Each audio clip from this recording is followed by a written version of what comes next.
అధ్యక్ష మరి నేను అనలేనా అధ్యక్ష? ఓటుకు నోటు దొంగ ముఖ్యమంత్రి, 20% కమిషన్లు, 30% కమిషన్ మీ ఎమ్మెల్యేలు అంటున్నారు. నేను అనలేను అధ్యక్ష ఈ మాటలు? నేను అంటలేను అధ్యక్ష, నేను అంటలేను. నేను అనొచ్చు కానీ నేను అంటలేను అధ్యక్ష. ఇంకొక మాట చెప్తున్నా అధ్యక్ష, దయచేసి మీరు మా రెస్క్యూకు రావాలి. నేనేం అనలేదు అధ్యక్ష, నేను వారిని ఏం అనలేదు అధ్యక్ష. నేనేమన్నాను అధ్యక్ష, జడ్చర్ల శాసనసభ్యులు అనిరుద్ధ్ రెడ్డి గారు 30% కమిషన్ అని మాట్లాడినారు, దాని మీద చర్య తీసుకోమని రెవెన్యూ మినిస్టర్ గారిని అడిగాను. 20% కమిషన్ అని కాంట్రాక్టర్లు ధర్నా చేస్తున్నారు సెక్రటేరియట్ లో, చర్య తీసుకోమని అడిగినాను. మరి నేను అనొచ్చు కదా అధ్యక్ష, పిసిసి అధ్యక్ష పదవిని 50 కోట్లకు కొనుక్కున్నాడు రేవంత్ రెడ్డి అని చెప్పి కోమటిరెడ్డి వెంకటరెడ్డి అనొచ్చు కదా అధ్యక్ష. ఇప్పుడు ఇక్కడ లేడు కానీ కేసులు వేసిన వాళ్ళని మొత్తం లిస్టు తీద్దాం. కేసులు వేపించింది వాళ్ళే,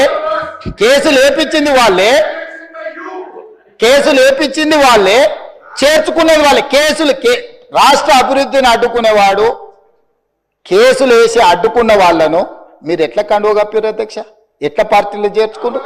పార్టీలో చేర్చుకున్నారు. బీఫామ్ ఎట్లా ఇచ్చిండ్రు అధ్యక్ష? మళ్ళీ ఎలక్షన్లో ఎట్లా ఇచ్చిండ్రు అధ్యక్ష?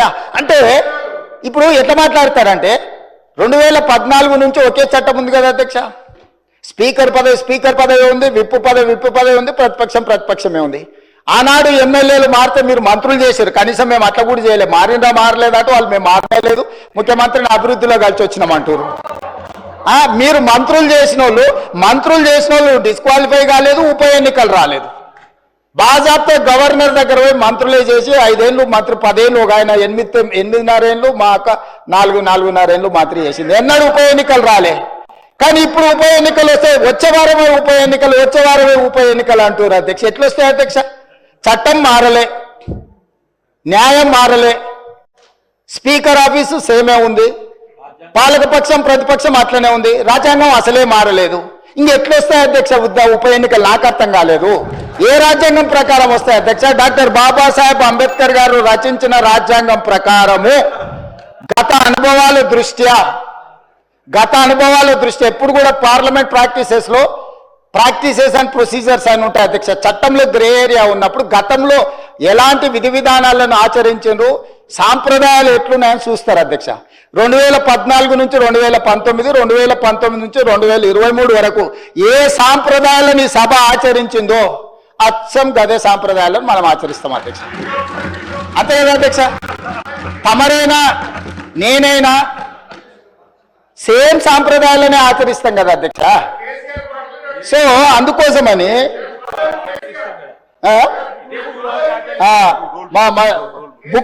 రూల్ బుక్ కూడా మారలే అధ్యక్ష. బుక్ కూడా ఇదే ఉంది. బుక్ వారు రాసిందే అధ్యక్ష.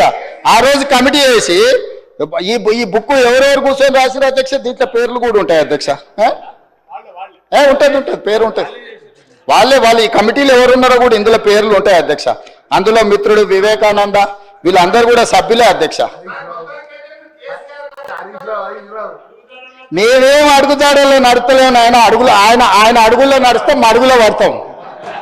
ఆయన అడుగులో నడుస్తామంటే మడుగులో పడతాం, సడుగులు ఇరుగుతాయి అధ్యక్ష.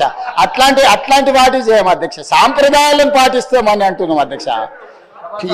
ఈ సభ కొన్ని సాంప్రదాయాల ప్రాతిపదికన సభ నడుస్తుంది అధ్యక్ష.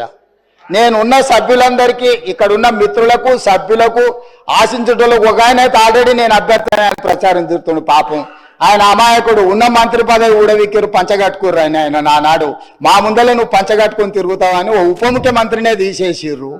ఎందుకంటే కొంచెం మంచిగా డ్రెస్ అయితే కూడా వాళ్ళకి నచ్చక ఆ రోజు నేను చెప్పిన రోజు ఆ రోజు నాకు మంచి మిత్రుడే అప్పట్లో, అరే నువ్వు ఇంత మంచిగా కడక్ తయారై ఇట్లా చేసి నువ్వు సభలోకి వస్తే ఉద్యోగం ఊడుతుందన్న సరిగ్గా నెల తిరిగేటప్పటికి ఉద్యోగం ఊడిపోయింది అధ్యక్ష.